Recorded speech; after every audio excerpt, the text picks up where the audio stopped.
अस्सलाम वालेकुम स्टूडेंट्स, मैं हूं अब्दुल कुद्दूस बेग, आपका फिजिक्स टीचर। स्टूडेंट्स, आज के लेक्चर में हम न्यूमेरिकल्स को डिस्कस करेंगे which are numerical number 3.4, numerical number 3.5, numerical number 3.6 and numerical number 3.7।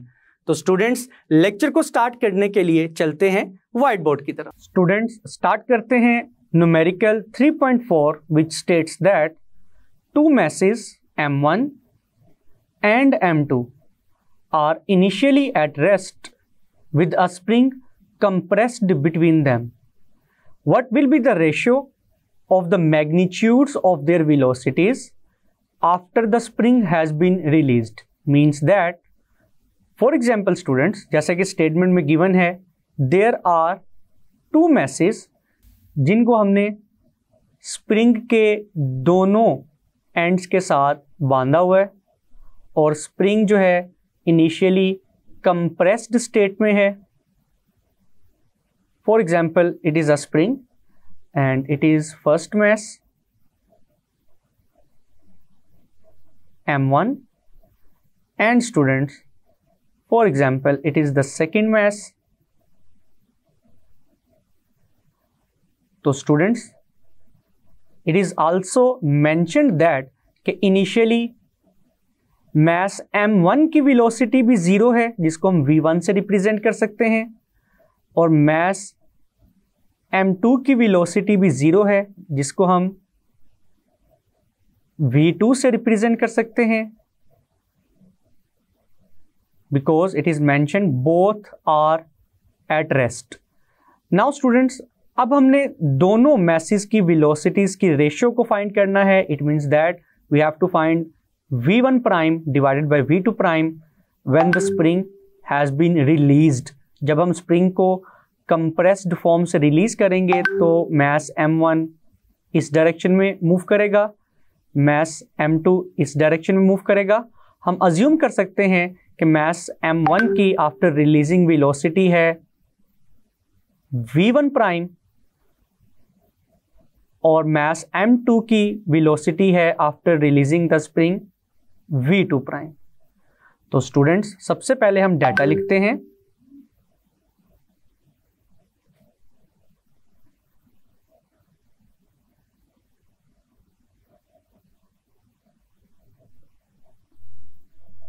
तो स्टूडेंट्स, हम लिखेंगे फर्स्ट मैस, जिसको हम रिप्रेजेंट कर सकते हैं M1 से, और सेकंड मैस है गिवन, जिसको हम M2 से रिप्रेजेंट कर सकते हैं। और स्टूडेंट्स, फर्स्ट मैस की जो इनिशियल वेलोसिटी है it is equal to V1 and it is equal to 0। Initial velocity of mass M1 is equal to V1 and it is equal to 0 meter per second. Similarly students, initial velocity of mass M2 is equal to V2 और इसकी value भी किसके equal है? 0 metre पर second के equal. Now students, अब हम to find में लिखेंगे कि इस न्यूमेरिकल में हमने क्या कैलकुलेट करना है।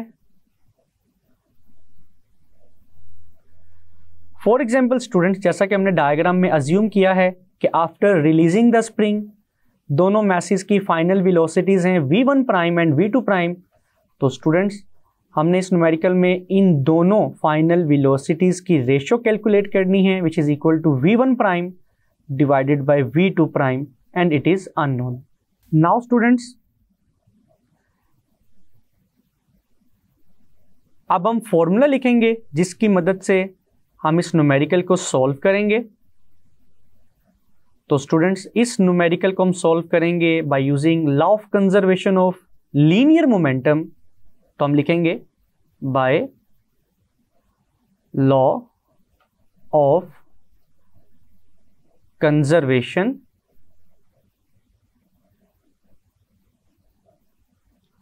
of linear momentum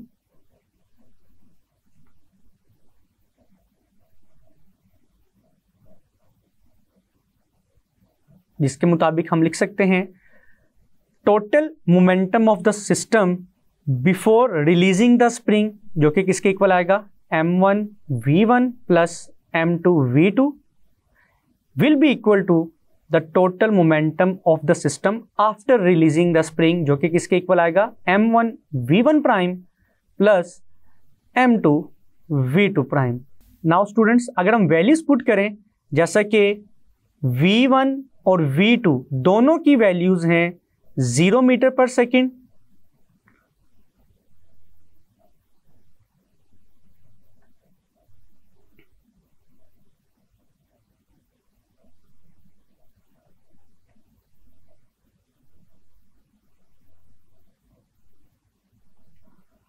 तो स्टूडेंट्स इस इक्वेशन की लेफ्ट हैंड साइड 0 के इक्वल आ जाएगी। जब m1 0 से मल्टीप्लाई होगा तो फाइनल आंसर आएगा 0, जब m2 0 से मल्टीप्लाई होगा फाइनल आंसर आएगा 0, तो right hand side as it is रहेगी।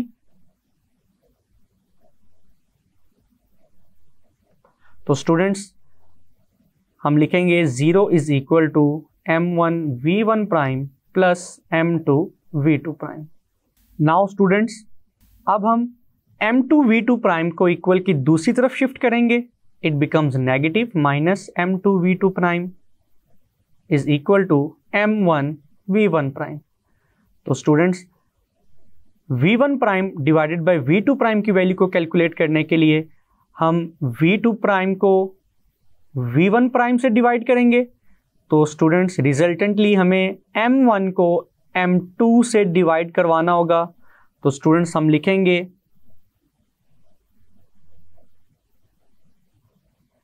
v1 prime divided by v2 prime is equal to minus m2 divided by m1।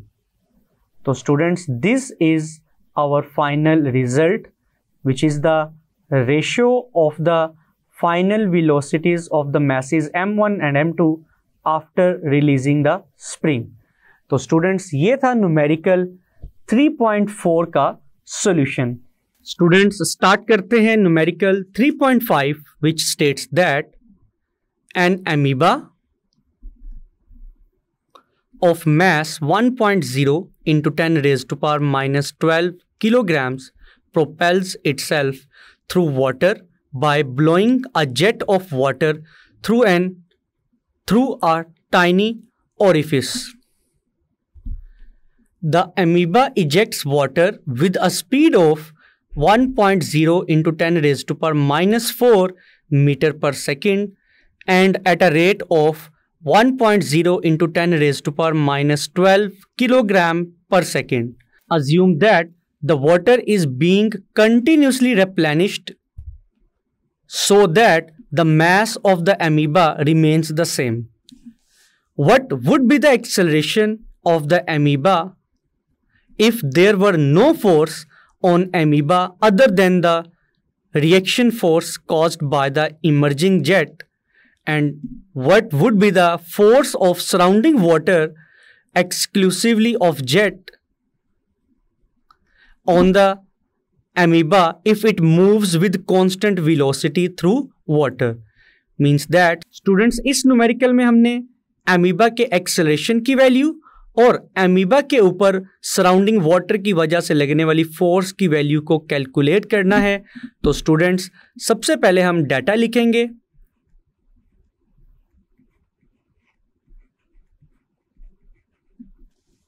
As it is mentioned in the statement that the mass of the amoeba, which can be represented as m, is equal to 1.0 into 10 raised to power minus 12 kilogram, जिसको हम simply 1 into 10 raised to power minus 12 kilogram भी लिख सकते हैं students.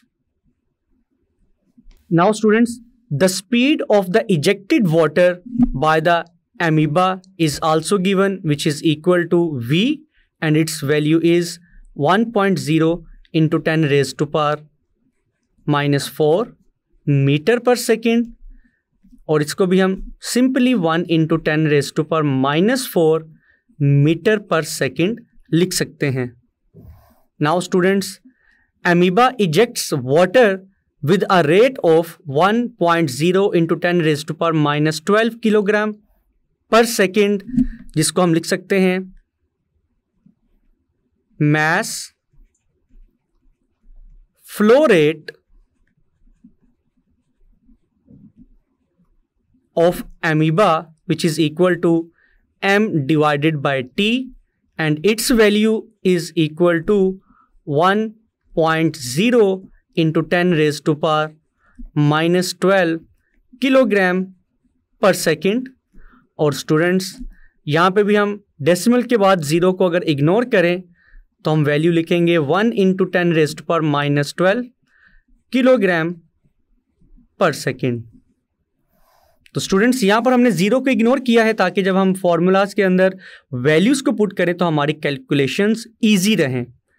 Now students, data को लिखने के बाद अब हम टू फाइंड लिखते हैं कि what is required in this numerical. Students, इस न्यूमेरिकल में सबसे पहले हमने एमीबा के एक्सेलरेशन की वैल्यू कैलकुलेट करनी है। देन स्टूडेंट्स, हमने एमीबा के ऊपर लगने वाली फोर्स की वैल्यू कैलकुलेट करनी है due to the surrounding water. तो स्टूडेंट्स, अब हम लिखेंगे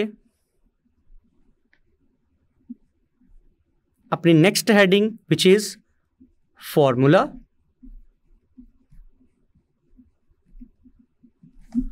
नाउ स्टूडेंट्स, एक्सेलरेशन की वैल्यू को कैलकुलेट करने के लिए हम simple second law of motion use करेंगे which is equal to F is equal to ma। और स्टूडेंट्स, यहां से एक्सेलरेशन की वैल्यू आएगी A is equal to F divided by m।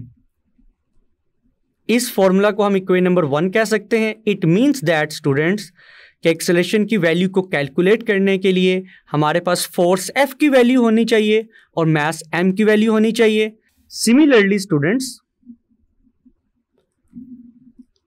Amoeba के ऊपर लगने वाली फोर्स की वैल्यू को कैलकुलेट करने के लिए हम फॉर्मूला यूज करेंगे force due to water flow वाला formula which is equal to F is equal to m/t mass flow rate multiply by speed.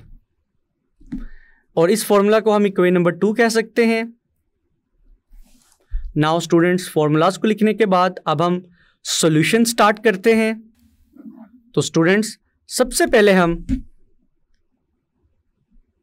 Acceleration की वैल्यू कैलकुलेट करेंगे।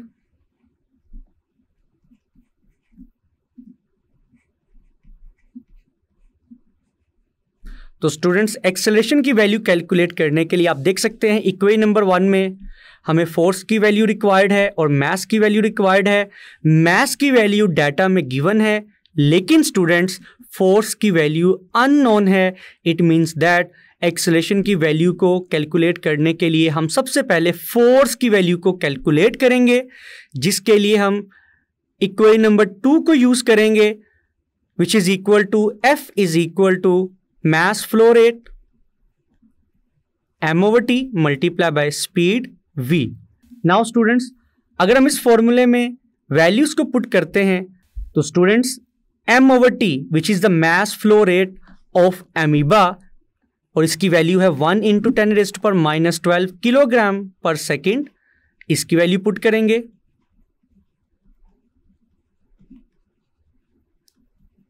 मल्टीप्लाई बाय स्पीड, और एमीबा जितनी स्पीड से water को eject कर रहा है वो स्पीड किसकी इक्वल है students? 1 into 10 raised to power 4 metre per seconds.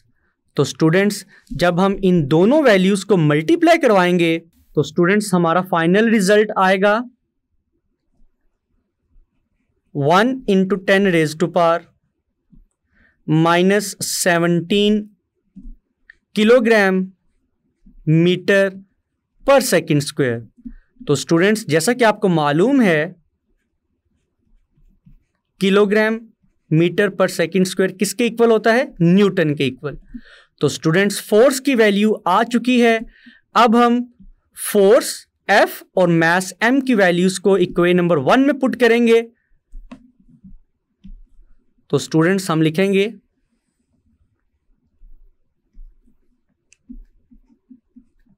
by putting values in equation 1 we can get the value of acceleration. So students, from equation number 1 we can write that A is equal to F divided by M. Force की value students हमने calculate की है 1 × 10⁻⁻17 Newton divided by mass की value students given है, mass of amoeba given है which is equal to, आप देख सकते हैं डाटा में 1 × 10⁻⁻12 किलोग्राम। तो स्टूडेंट्स मास की वैल्यू को पुट करेंगे 1 × 10⁻12 किलोग्राम। नाउ स्टूडेंट्स जब हम इन दोनों वैल्यूज को डिवाइड करेंगे तो हमारा फाइनल आंसर आएगा 1 × 10⁻⁵। लेकिन स्टूडेंट्स अगर यूनिट्स को जस्टिफाई करें तो न्यूटन को अगेन बेस यूनिट्स में कन्वर्ट करना होगा which are equal to kilogram metre पर सेकंड स्क्वायर। और स्टूडेंट्स डिनोमिनेटर में कौन सा यूनिट लिखा हुआ है? किलोग्राम। तो किलोग्राम किलोग्राम से कैंसिल होगा। फाइनली स्टूडेंट्स एक्सेलरेशन की वैल्यू आएगी 1 × 10⁻⁵ मीटर पर second square. It is the value of the acceleration of amoeba. Now students अब हम एमीबा के ऊपर लगने वाली फोर्स की वैल्यू को कैलकुलेट करेंगे due to the surrounding water, जिसके लिए हम अगेन इक्वेशन नंबर 2 को यूज करेंगे। तो स्टूडेंट्स यहां पर हम एक कंसेप्ट यूज कर सकते हैं कि जैसा कि हमने force due to water flow के टॉपिक में स्टडी किया था कि जब एक ऑब्जेक्ट किसी दूसरे ऑब्जेक्ट के ऊपर फोर्स लगाए तो according to Newton's third law of motion दूसरा ऑब्जेक्ट भी पहले ऑब्जेक्ट के ऊपर उतनी ही फोर्स लगाएगा, लेकिन दोनों की डायरेक्शन ऑपोजिट होगी। इट मीन्स दैट कि अगर एमीबा की पानी के ऊपर लगाई जाने वाली फोर्स की वैल्यू है 1 × 10⁻⁻17 न्यूटन, तो स्टूडेंट्स पानी भी एमीबा के ऊपर उतनी ही फोर्स लगाएगा। तो हम यहाँ पर स्टेटमेंट के तौर पर भी लिख सकते हैं कि एमीबा के ऊपर लगने वाली फोर्स भी 1 × 10⁻17 न्यूटन ही के इक्वल होगी। लेकिन अगर सेपरेटली हम फोर्स की वैल्यू को कैलकुलेट करना चाहते हैं तो हम लिखेंगे the second part of this numerical is to find the force acting on amoeba due to the surrounding water. अब हम इसको कैलकुलेट करेंगे to find force acting on amoeba due to surrounding water, जिसके लिए हम अगेन इक्वेशन नंबर 2 को use करेंगे which is equal to F is equal to m/t multiply by v।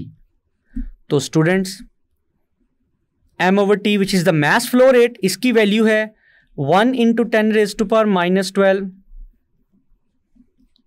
Kilogram per second multiply by v which is the speed, और इसकी value है 1 × 10⁻⁴ metre पर second.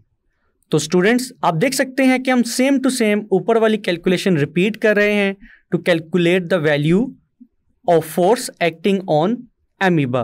तो स्टूडेंट्स जब हम इन दोनों वैल्यूज को मल्टीप्लाई करवाएंगे तो हमारा फाइनल रिजल्ट आएगा 1 × 10⁻⁻17।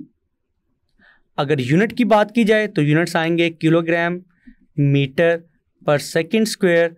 तो स्टूडेंट्स फाइनली फोर्स का आंसर आएगा F is equal to 1 × 10⁻⁻17 Newton. This is the value of the force acting on the amoeba due to the surrounding water. तो आप देख सकते हैं दोनों फोर्सेस की वैल्यूज यानी कि मैग्नीट्यूड्स इक्वल हैं, लेकिन अगर डायरेक्शन की बात की जाए तो due to Newton's third law of motion दोनों फोर्सेस एक दूसरे के ऑपोजिट डायरेक्शन में होंगी। तो स्टूडेंट्स, ये था न्यूमेरिकल 3.5 का सॉल्यूशन। स्टूडेंट्स, स्टार्ट करते हैं numerical 3.6 which states that a boy places a firecracker of negligible mass in an empty can of 40 gram mass. He plugs the end with a wooden block of mass 200 grams. After igniting the firecracker, he throws the can straight up.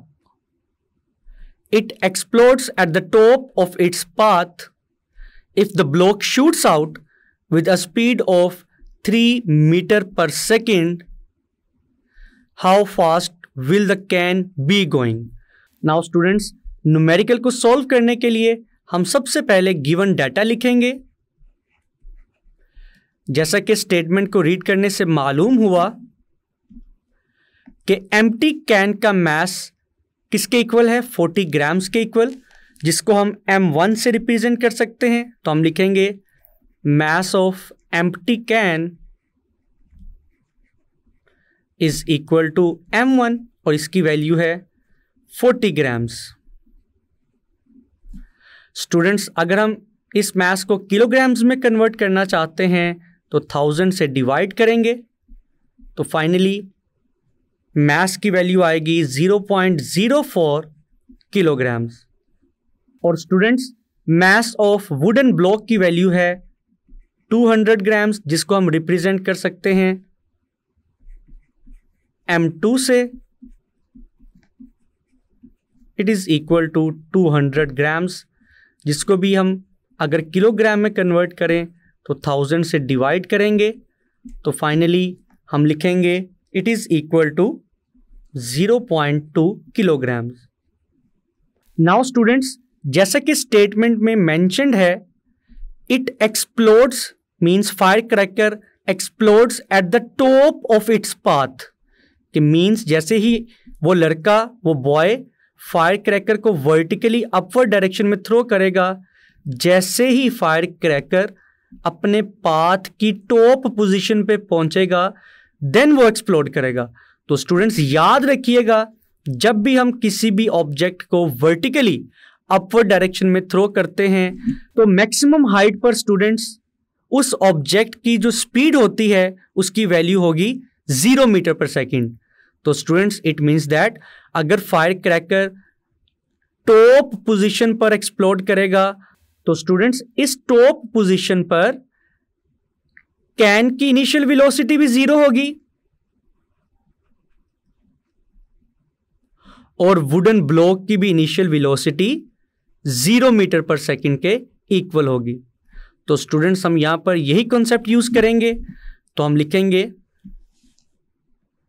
Initial speed और velocity of can, जिसको हम v1 से represent करेंगे, it is equal to 0 metre पर second. And similarly initial speed of wooden block भी किसके equal आएगी, 0 metre पर सेकेंड के, जिसको हम v2 से रिप्रेजेंट करेंगे। नाउ स्टूडेंट्स, डाटा को कंप्लीट करने के बाद अब हम टू फाइंड लिखेंगे।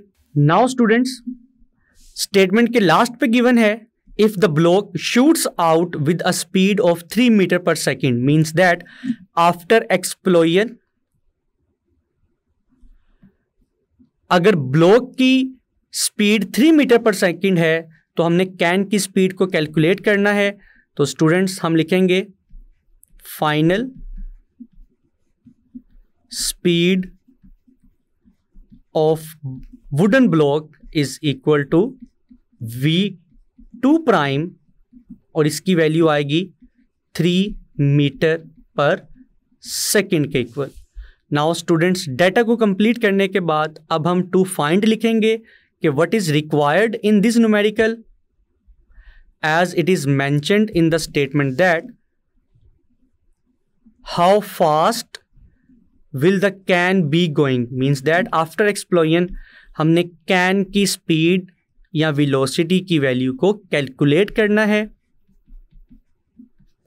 तो हम लिखेंगे we have to find the final speed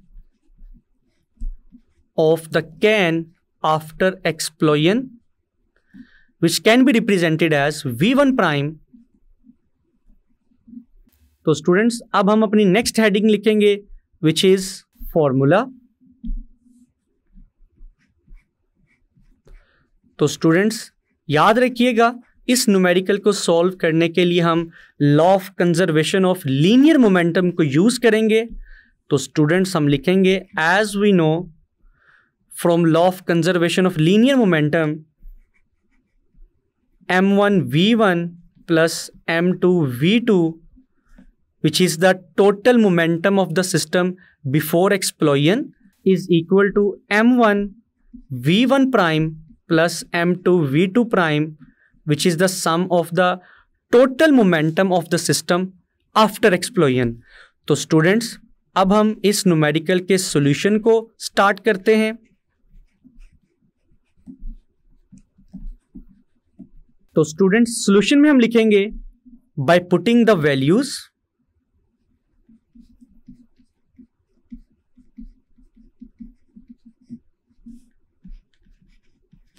in above formula, जिसको हम इक्वेशन नंबर 1 का नाम दे सकते हैं। तो स्टूडेंट्स जैसा कि हमने डाटा में लिखा था m1 की वैल्यू थी 0.04 किलोग्राम, v1 की वैल्यू है 0 मीटर पर सेकेंड, प्लस m2 की वैल्यू है 0.2 kg इंटू v2 की वैल्यू है 0 मीटर पर second is equal to, again m1 की जगह हम लिखेंगे 0.04 kilogram multiply by v1 prime which is unknown, it will remain as it is, plus m2 जिसकी वैल्यू है 0.2 kilogram multiply by v2 prime जिसकी वैल्यू है 3 मीटर पर सेकेंड। नाउ स्टूडेंट्स आप देख सकते हैं कि इस इक्वेशन की लेफ्ट हैंड साइड 0 के इक्वल आएगी, बिकॉज जब हम 0.04 को 0 से मल्टीप्लाई करवाएंगे आंसर आएगा 0। अगेन जब हम 0.2 को 0 से मल्टीप्लाई करवाएंगे आंसर आएगा 0। तो अबव इक्वेशन की लेफ्ट हैंड साइड किसके इक्वल आएगी? 0 के इक्वल।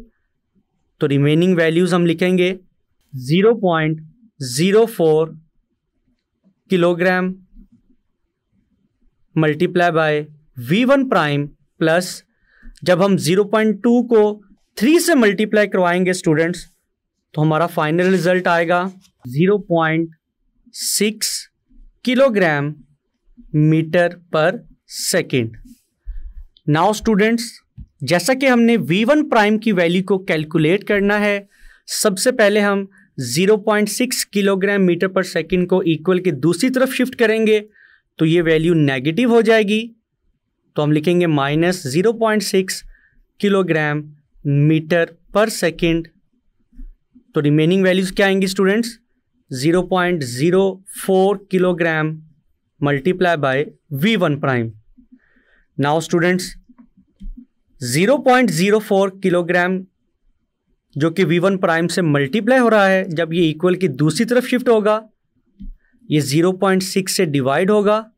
तो स्टूडेंट्स हम लिखेंगे -0.6 किलोग्राम मीटर पर second divided bye 0.04 kilogram is equal to v1 prime। And students जब हम इन दोनों वैल्यूज को डिवाइड करेंगे तो v1 प्राइम का फाइनल रिजल्ट आएगा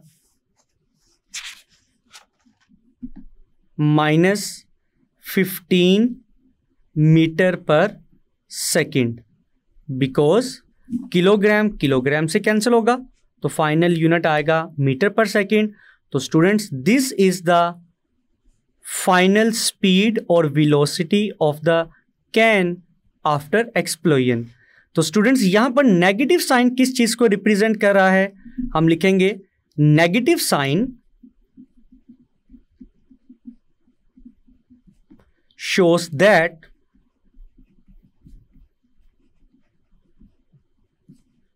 the can and wooden block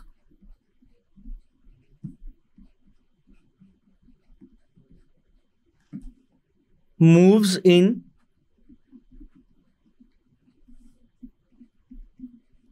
opposite direction।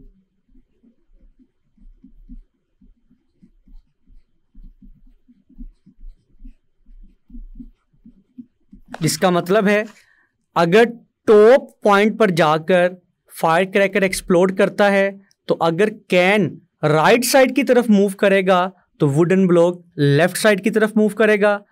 अगर कैन आगे की तरफ मूव करेगा तो वुडन ब्लॉक पीछे की तरफ मूव करेगा। मींस दैट आफ्टर एक्सप्लोजन दोनों की डायरेक्शन ऑफ मोशन ऑपोजिट होगी। तो स्टूडेंट्स ये था न्यूमेरिकल 3.6 का solution.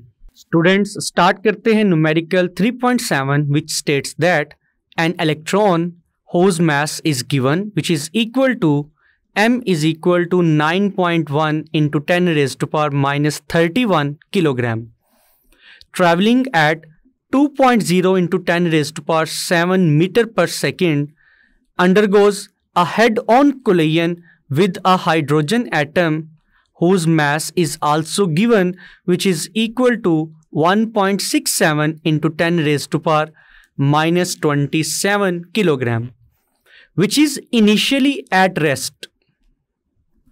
Assuming the collision to be perfectly elastic and the motion to be along a straight line, find the velocity of hydrogen atom. तो students numerical को solve करने के लिए सबसे पहले हम गिवन डाटा लिखेंगे।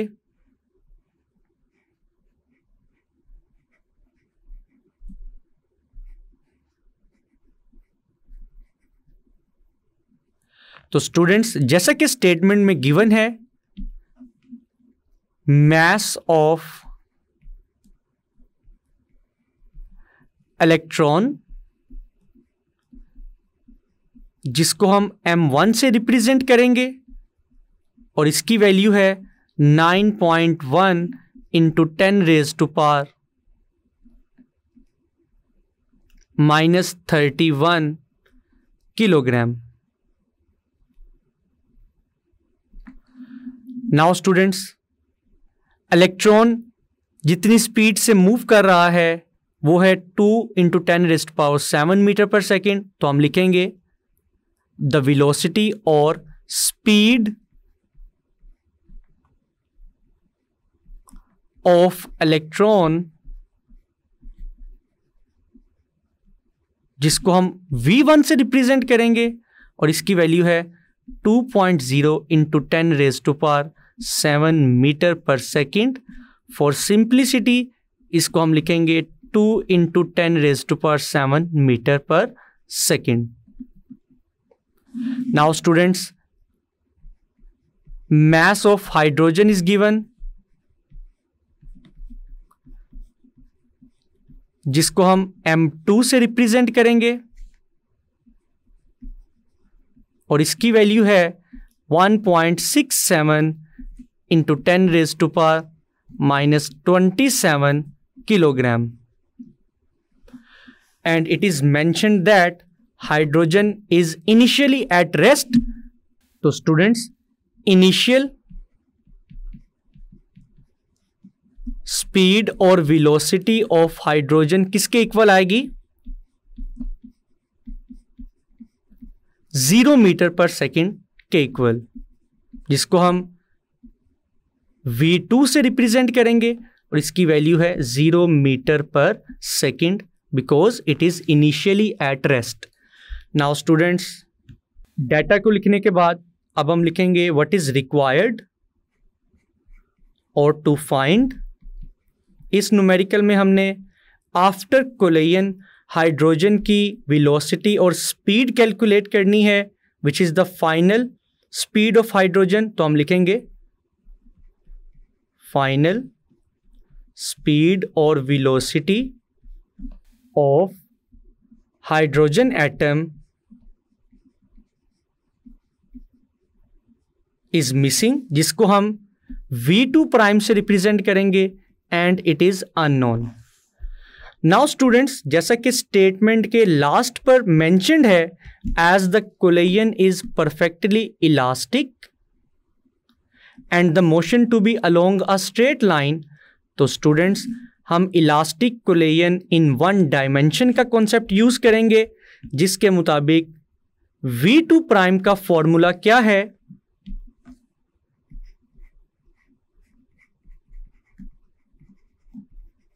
तो स्टूडेंट्स, V2 प्राइम का फॉर्मूला है 2 times m1 v1 divided by m1 plus m2 plus m2 minus m1 multiply by V2 divided by m1 plus m2। तो स्टूडेंट्स, इस इक्वेशन को हम इक्वेशन नंबर 1 का नाम दे सकते हैं।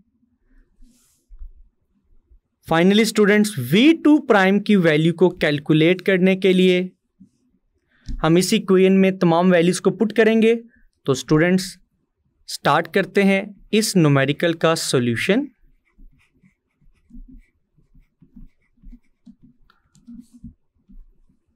पहले हम लिखेंगे बाय पुटिंग द वैल्यूज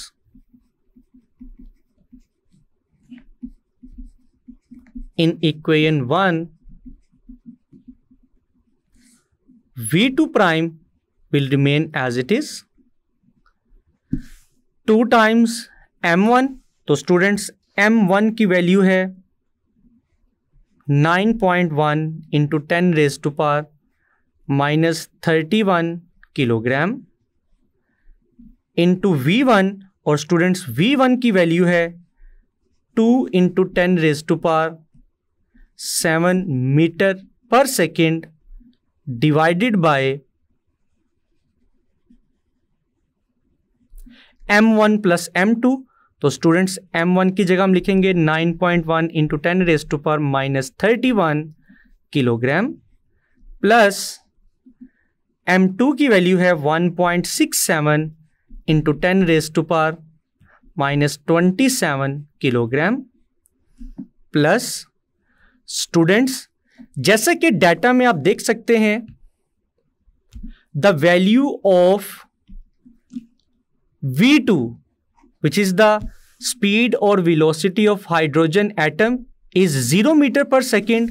तो स्टूडेंट्स, जैसा कि V2 की वैल्यू 0 है, तो जब हम इक्वेशन नंबर 1 में V2 की वैल्यू 0 मीटर पर सेकेंड के इक्वल पुट करेंगे, तो स्टूडेंट्स V2 की वैल्यू 0 होने की वजह से सेकंड फ्रैक्शन की सारी वैल्यू किसके इक्वल आएगी? 0 के इक्वल। तो स्टूडेंट्स, सेकंड फ्रैक्शन की वैल्यू, तो स्टूडेंट्स V2 की वैल्यू 0 मीटर पर सेकंड होने की वजह से इस फ्रैक्शन का फाइनल आंसर भी 0 ही आएगा। तो स्टूडेंट्स, m1 m2 की वैल्यूज को पुट करने की बजाय हम इस पूरी फ्रैक्शन की वैल्यू को 0 के इक्वल पुट करेंगे, बिकॉज V2 की वैल्यू 0 है। इट मीन्स दैट कि हम जस्ट फर्स्ट फ्रैक्शन को सॉल्व करेंगे, which is 2m1 v1 divided by m1 plus m2, जिसकी वैल्यूज हमने पुट की हैं। तो स्टूडेंट्स, जब हम न्यूमरेटर को सॉल्व करेंगे, जिसमें हम 2 को 9.1 इंटू 10 रेज़ पावर माइनस 31 से मल्टीप्लाई करेंगे, देन जो आंसर आएगा उसको 2 इंटू 10 रेज़ पावर 7 से मल्टीप्लाई करेंगे।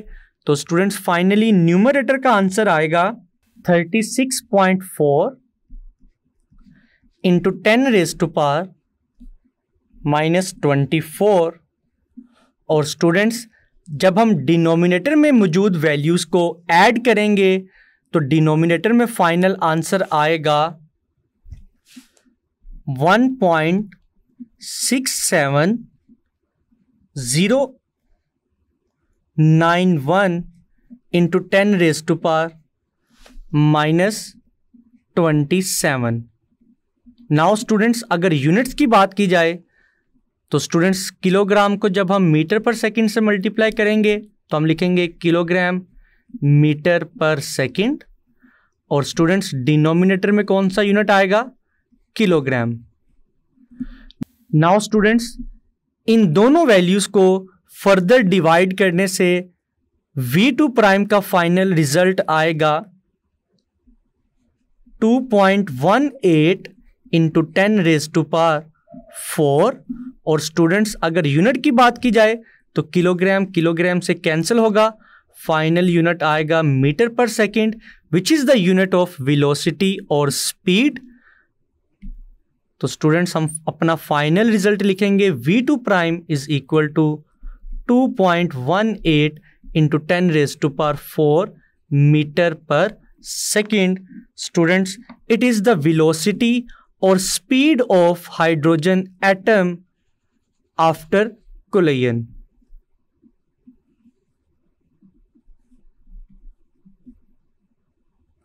तो स्टूडेंट्स ये था न्यूमेरिकल 3.7 का सॉल्यूशन। जी स्टूडेंट्स, मैं उम्मीद करता हूं न्यूमेरिकल्स आपको बहुत अच्छे से समझ आए होंगे। इनको अच्छे से प्रिपेयर कीजिएगा। मिलते हैं नेक्स्ट लेक्चर में। अपना ख्याल रखिएगा। अल्लाह हाफिज।